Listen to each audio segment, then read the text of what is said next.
There will be division as long as there is the image which engenders the whole structure of conflict. So one must learn the art of looking not only at the clouds and the flowers, at the movement of a tree in the wind, but actually looking at ourselves as we are, not saying it is ugly, it is beautiful, or is that all? All the verbal assertions that one has with regard to oneself. When we can look at ourselves clearly without the image, then perhaps we shall be able to discover what is true for ourselves, and that truth is not in the realm of thought, but in direct perception, in which there is no separation between the observer and the observed.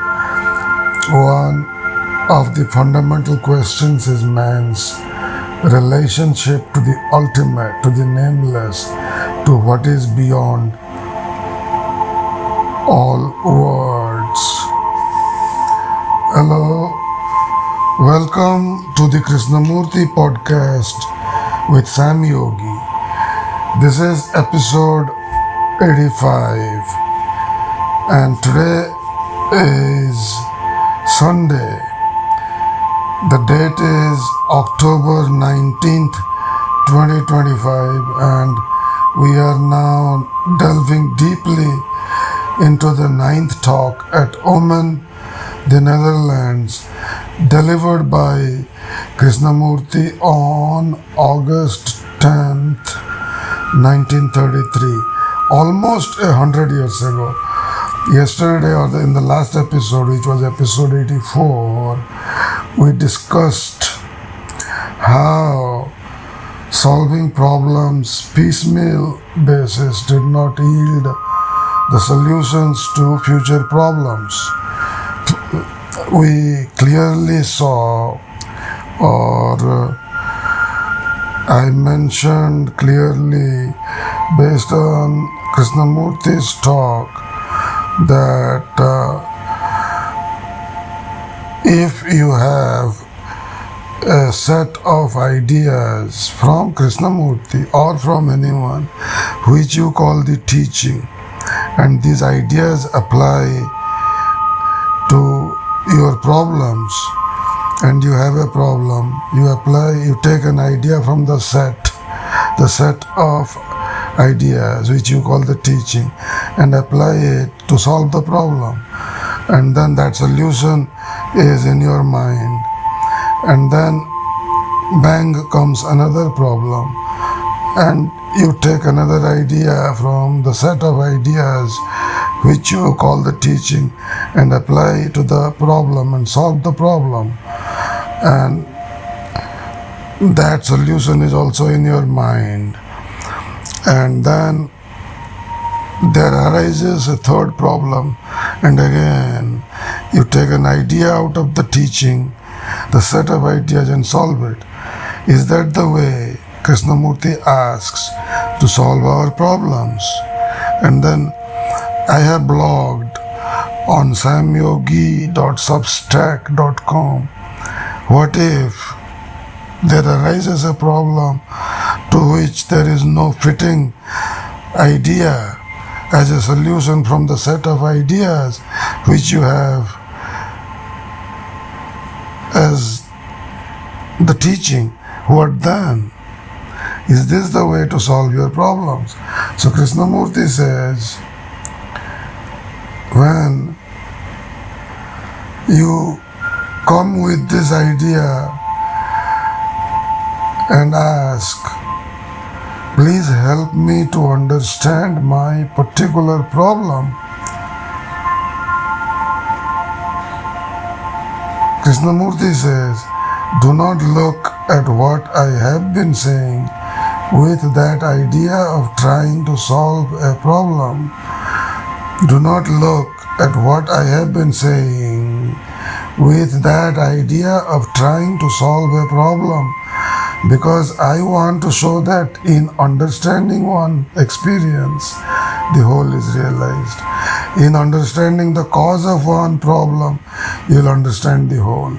If you approach the problem intelligently, as it is now, we make an effort, like a fish caught in a net, to escape from that problem or to seek a solution of that problem, to be rid of it. We say to ourselves, if I can only be rid of the many hindrances, then I shall realize the whole. So you make a tremendous effort to be rid of these hindrances. What I want to show is that where there is effort to be rid of something, you create another barrier.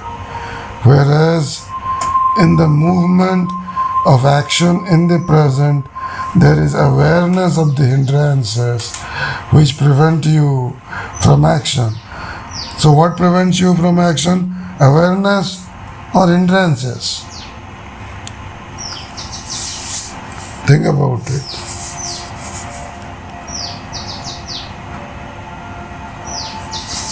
What I want to show is that where there is effort to be rid of something, you create another barrier. Whereas in the movement of action in the present, there is awareness of the hindrances which prevent you from action.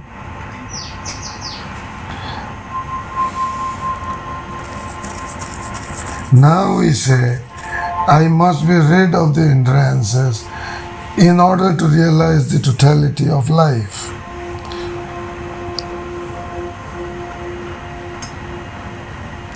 So you make an effort to get rid of these hindrances. But in fact, in your desire to conquer truth, you are merely running away from your hindrances when you say you must get rid of them.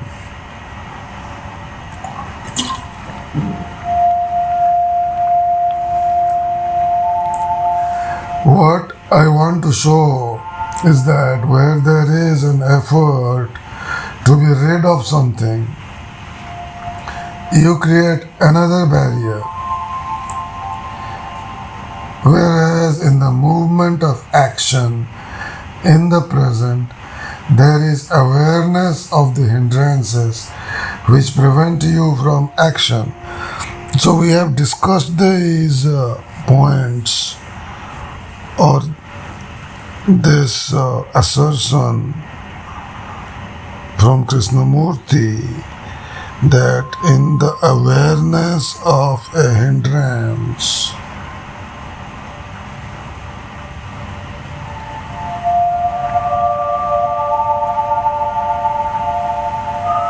there is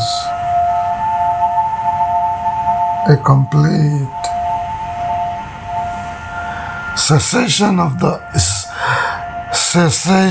the hindrance, if you will.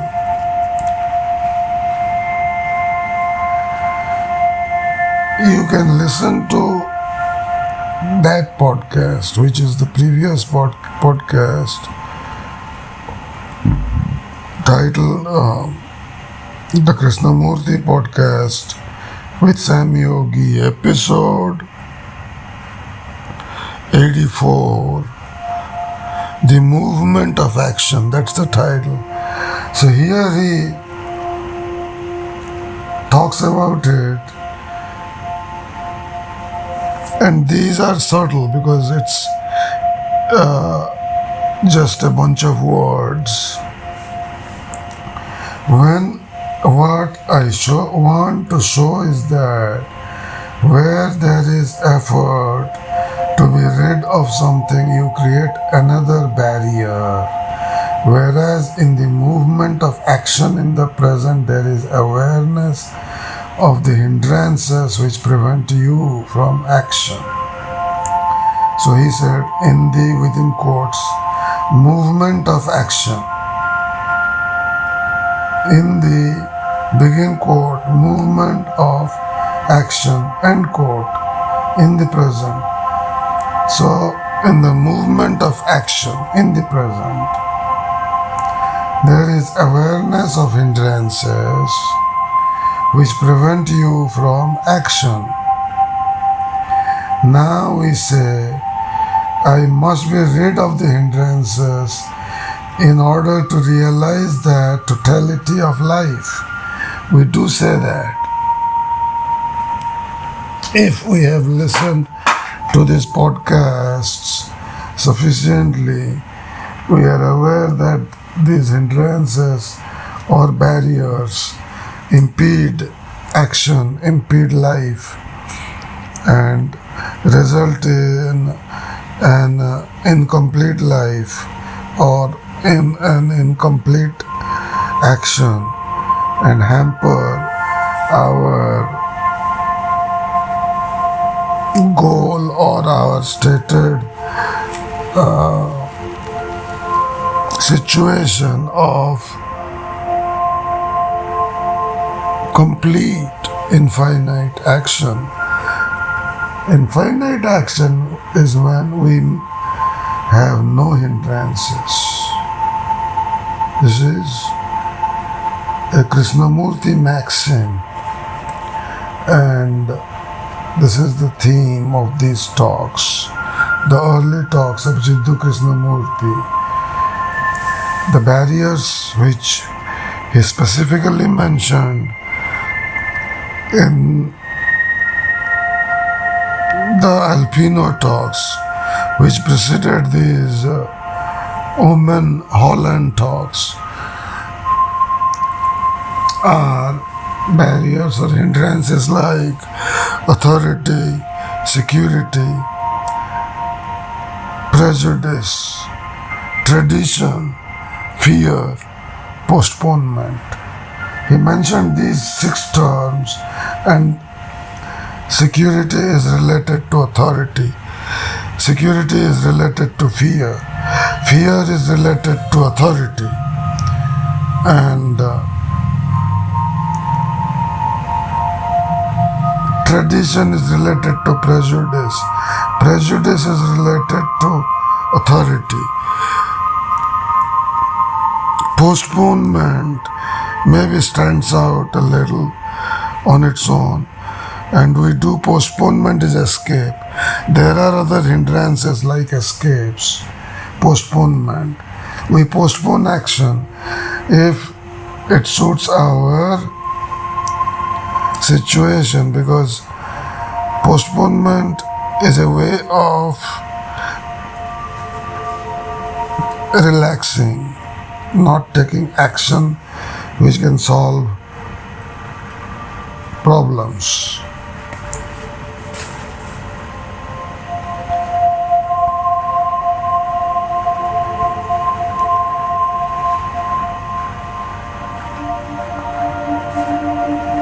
What I want to show is that where there is effort to be rid of something, you create another barrier. Whereas in the movement of action in the present, there is awareness of the hindrances which prevent you from action. Now we say, I must be rid of the hindrances in order to realize that totality of life. So you make an effort to get rid of these hindrances.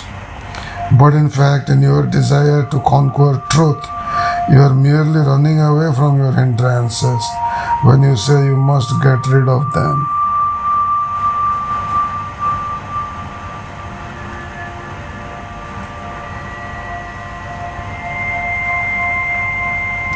And in last podcast, I stopped at this point. In your desire to conquer truth, I said, truth is I related that to conquering hindrances, barriers, fear, security. We want to conquer all this. So in that sense, I said, all this is truth. But we will see that He uses the word truth again, and he means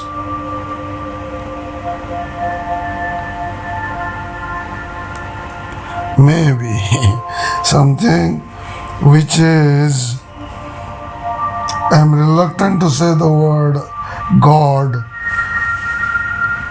but that's what he means. When he says conquering truth, he means that state of serenity or balance. In Indian philosophies, we have that, which is a balance of activity and lethargy, a balance of dynamism and inertia is called serenity.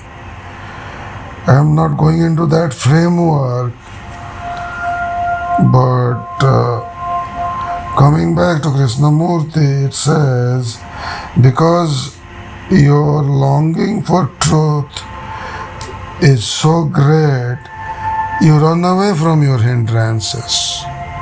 Your longing for truth is so great, you run away from your hindrances. You run away, you escape, you go on long walks.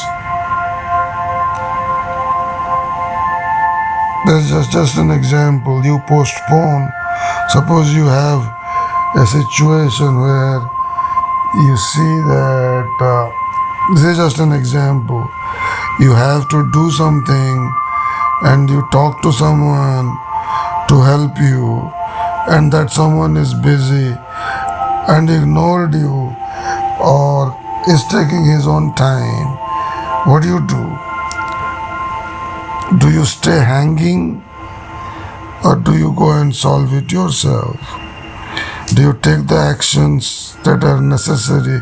I mean the steps that are necessary for completion of that action. You obviously go and take the steps which are necessary. So that is completeness of action. That is not conquering a hindrance, like say postponement, but meeting life head on. Because your longing for truth is so great, you run away from your hindrances. So in trying to conquer your hindrances, you are like a fish caught in a net.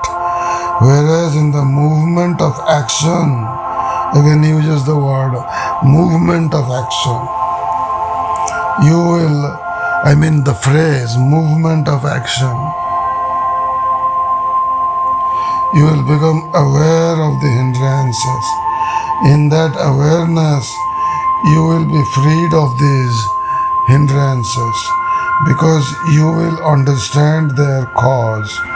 You are trying to get rid of hindrances because you are wanting truth, while before you wanted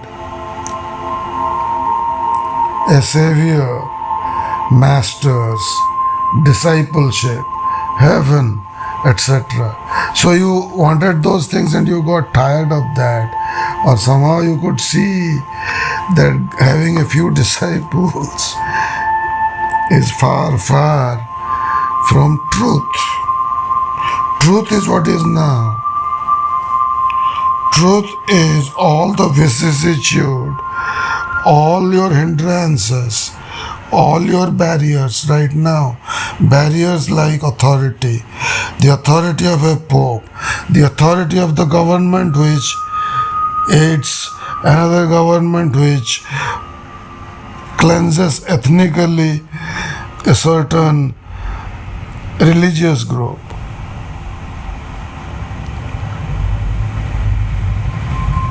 That's what's going on actually right now. Now, what is that truth? That truth is not having a few disciples. That truth is not contemplating about heaven after death. So,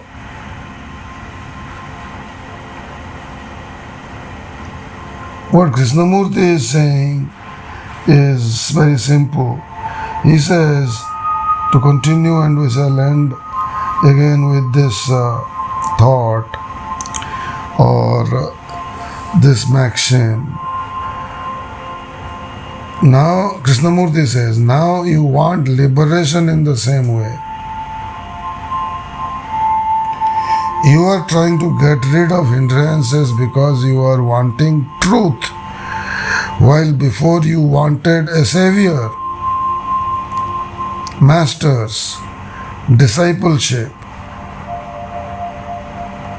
heaven, etc. Now you want liberation in the same way, so you say, I must get rid of hindrances. And you make a tremendous effort, a desperate effort to get rid of them.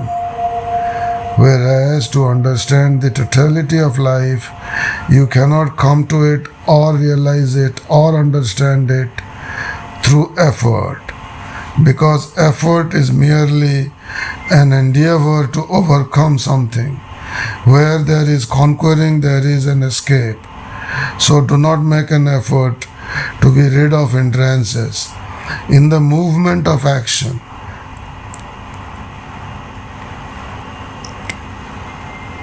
again for the third time, Krishnamurti is using the phrase movement of action. In the movement of action, and action is always in the present, not in the dead past. In that movement of action in the present, you will be aware why your actions are not complete, what prevents you from completing that particular action. Then you will know the cause. So this you have to go through for your set of problems, if you have any problems. If you have no problems, if your life is smooth, then life is smooth like a machine. You don't need Krishnamurti. But if your life is not smooth, if every moment is a crisis, if you feel that, for example,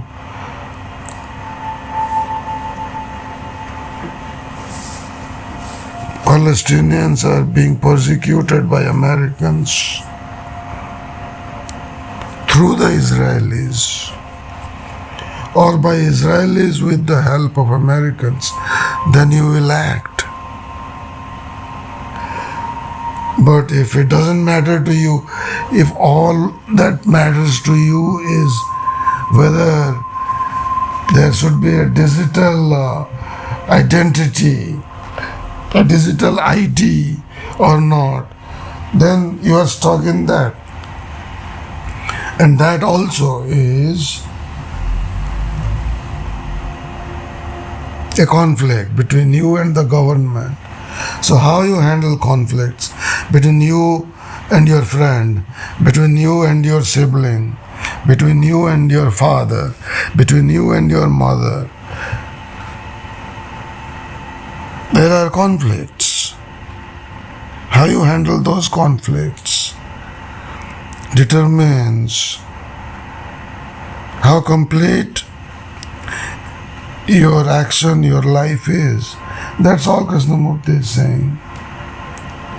Action is always in the present.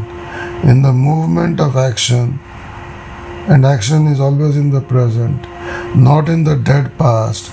In that movement of action or not,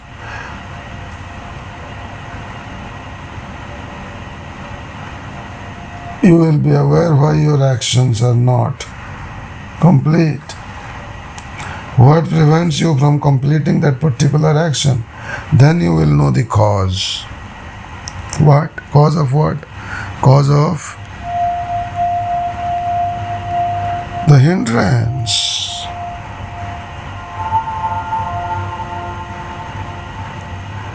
So we shall end the podcast here because he gets into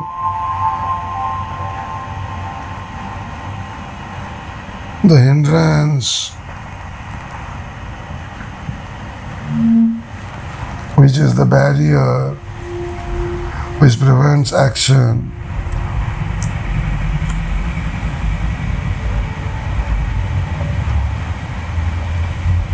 He continues that in this podcast, this talk. We have not gone into it today. We went into it maybe 3 podcasts back. But what I am doing as the podcaster is looking at it in a little more detail. For those of you who may not appreciate Krishnamurti, number one, or those of you who appreciate Krishnamurti but have difficulty completing their actions, number two. So, little bit we shall see and the podcast. So Krishnamurti continues, but you will say to me, the past hindrance is fully alive. It holds me. It is so alive that I cannot act freely in the present. What gives life to past hindrances? The vitality of past hindrances is caused through memory, conscious or unconscious, and we act from that memory. So I'll end the podcast here. We shall look at this in sufficient detail in the next episode, which will be episode 86. Thank you. You have a wonderful day.